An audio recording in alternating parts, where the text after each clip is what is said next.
And it ain't no use in calling out my name, gal. I can't hear you anymore.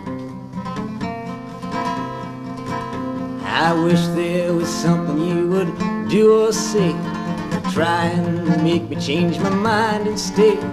But we never did too much talking anyway. But don't think twice, cause it's alright. Eu estudei no colégio de aplicação da então Universidade do Brasil, depois da Federal, né, da Lagoa, que era um colégio de nível de ensino excelente. Na área de humanas era muito bom, na área de língua era muito bom.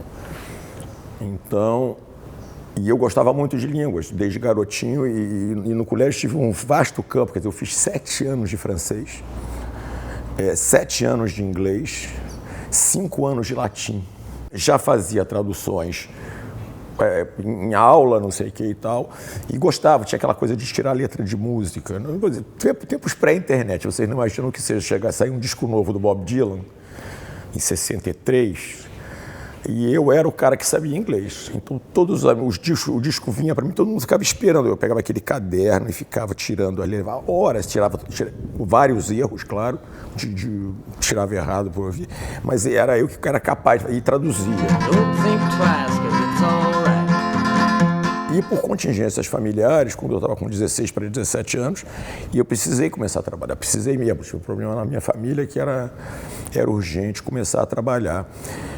E nessa ocasião eu soube que a editora Delta, que hoje não existe mais, mas que publicava, era uma editora importante, publicava o Dicionário Caldas Auletes, publicava muitos livros de referência, estava preparando uma nova edição da Enciclopédia Delta Larousse. Era um projeto extremamente ambicioso, chegou ao fim, a enciclopédia ficou pronta e era muito boa, aliás, dirigida pelo Antônio Weiss, e eles estavam aplicando testes em geral de tradução. Falei, bom, teste de tradução, fui lá, fiz um teste de tradução em francês e passei. E aí eu fui conversar com o Antônio Weiss e eu tive um contato com o pessoal administrativo da editora, pedi a eles que não fosse ter tradutor, mas que eu queria trabalhar lá, em loco, queria ter um emprego. E eu não sei se acharam graça, não sei o que aconteceu, mas o Weiss me contratou, eu fui assistente dele, ele me contratou como assistente dele, em meio expediente, depois passou a ser tempo integral. Pouco depois, em 68, aí teve uma grande virada, no sentido de me botar no trilho. Eu não percebi, eu só percebi muitos anos depois me botar no trilho onde eu estou até hoje. Outro amigo mais dos meus irmãos, mas também meu grande amigo, a quem eu sou muito grato até hoje, meu amigo, que é o Sebastião Lacerda, pai do Rodrigo, o escritor, que era o editor dono e editor da Nova Fronteira. Ele me chamou para traduzir Bonequinha de Luxo, do Truman Capote. Eu tinha 18 anos.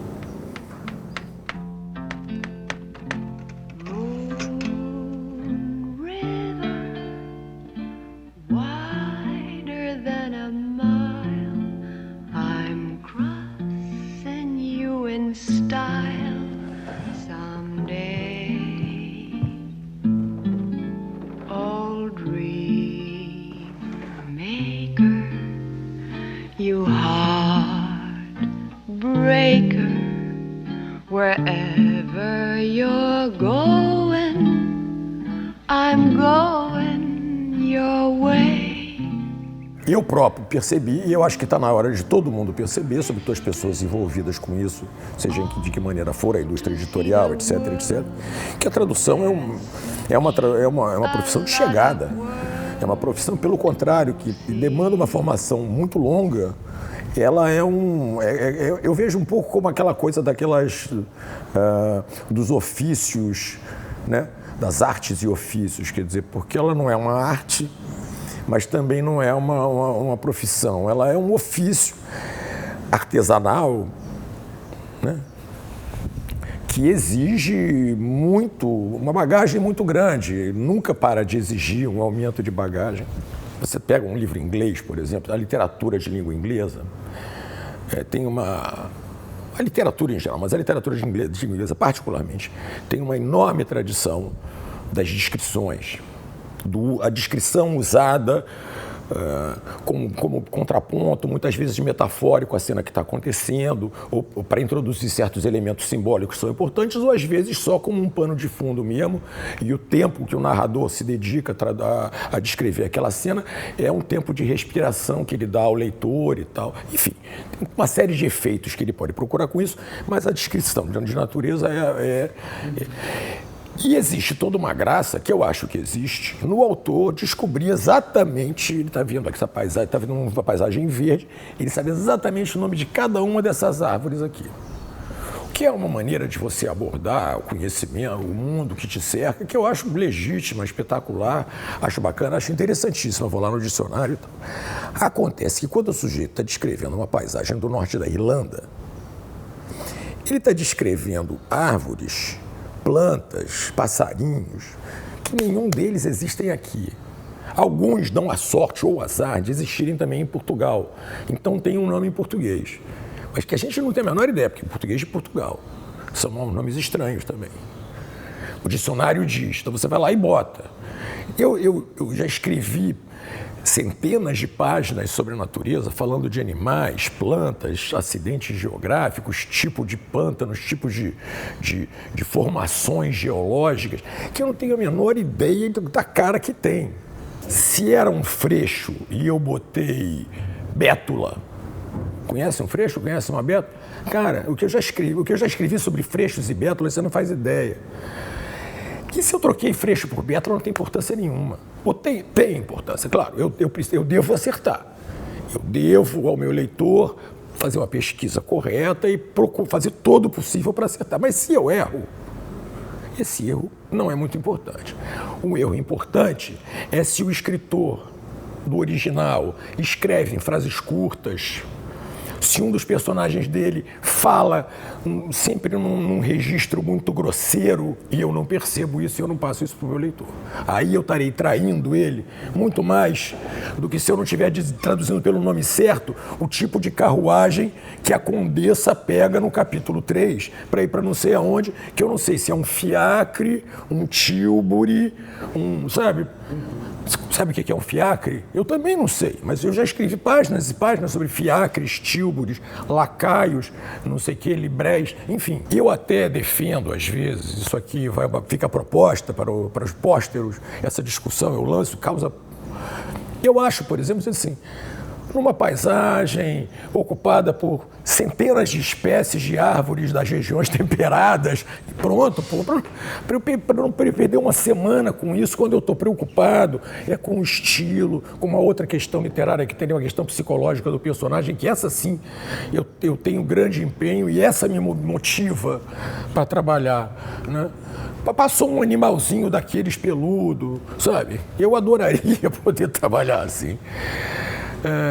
E penso muito também, às vezes, eu tenho vontade de escrever um conto que é todo assim, na charneca, ao pio dos tordos de peito vermelho, que voejavam de um freixo para o teixo, para o choupo, para os olmos, e entre as não sei o que, as centáureas azuis. Juntar, fazer uma coletânea de todos esses nomes de história natural que eu acumulo e que não me servem de nada e escrever um conto como se isso fosse a minha paisagem natural, porque para pelo menos dar algum uso a essa coisa que fica na minha cabeça e que eu não consigo jogar totalmente no lixo. Estou traduzindo agora um texto que fala da indústria farmacêutica.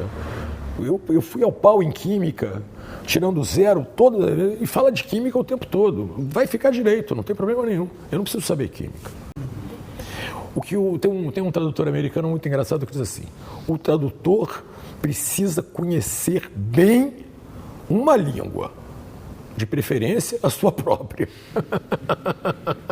Com toda essa industrialização que houve, com toda a evolução que houve no mercado editorial, que eu acho que eu contribuí para ela também, e que eu espero que os tradutores que me sucedam e que sejam das gerações seguintes continuem mantendo essa empenho na defesa da dignidade da atividade, da defesa última palavra para o tradutor, da autoralidade, não do livro, mas da autoralidade do trabalho de tradução, que afinal nos é atribuído.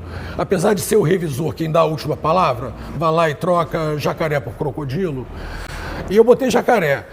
O nome do revisor não aparece, o nome que vai aparecer é o meu. Isso é uma deformação medonha dos últimos 50 anos da atividade editorial brasileira, que agora está começando a ser derrubada, em certos casos, pela insistência de alguns tradutores em ver as provas. E se o cara trocou para crocodilo, eu vou lá e boto de volta o meu jacaré. Porque o meu nome que está ali é o meu, a cara que está a tapa é a minha. Não tenho o menor problema, não hesito nem um pouco em assumir integralmente a responsabilidade pelo que faço. Então me revejam, claro, se eu escrevi veroa em vez de verão, porque meu dedo escorregou, estou ficando com artrose e tal, ótimo que tem alguém que vá lá, leia e mexa. Mas se eu botei jacaré, é que eu quero que não seja crocodilo. Esse limite do poder dessa nova organização das equipes editoriais, isso está das editoras, isso está em processo, isso está acontecendo hoje, está acontecendo agora. É uma das frentes mais importantes, eu acho, de desenvolvimento da relação entre o ofício de tradução e a indústria editorial no Brasil. Espero que comprem os livros, porque outro ponto é o pagamento de direitos autorais pela tradução, coisa que os editores passaram décadas e décadas e décadas resistindo de pés juntos, hoje já cedem. Inclusive em alguns casos de autor vivo, mas pelo menos nos casos de autor de domínio público já não tem mais argumento, já não conseguem mais argumentar, porque se recusavam terminantemente. Vai de par com o reconhecimento do direito autoral ao autor da tradução, o reconhecimento da integralidade, né, do respeito à integridade do trabalho autoral do tradutor. Na tradução, não estou dizendo que o tradutor é a mesma coisa, tem essa discussão também. Ah, não, o tradutor é um autor tão importante quanto o autor. Isso não é isso que eu estou dizendo, não acredito nisso, discordo, mas acho que o trabalho de tradução é um trabalho que tem uma autoralidade que precisa ser respeitada. Durante anos e anos, e décadas, na verdade, a coisa da tradução, eu dizia, não, tradução eu sei fazer. Então, não é tão difícil e tal. E é bom porque mexe com as coisas que eu gosto, mexe com literatura, o exercício do trabalho é escrever, quer dizer, a rotina diária do trabalho de tradutor é um trabalho de escrita, né, de escrever. Eu gosto de escrever, enquanto não fica claro o que eu vou fazer, o que eu vou ser quando crescer, enquanto eu não me transformo no escritor que talvez eu deseje vir a ser, ou seja lá o que for, ou roteirista de cinema, eu vou ficar aqui traduzindo.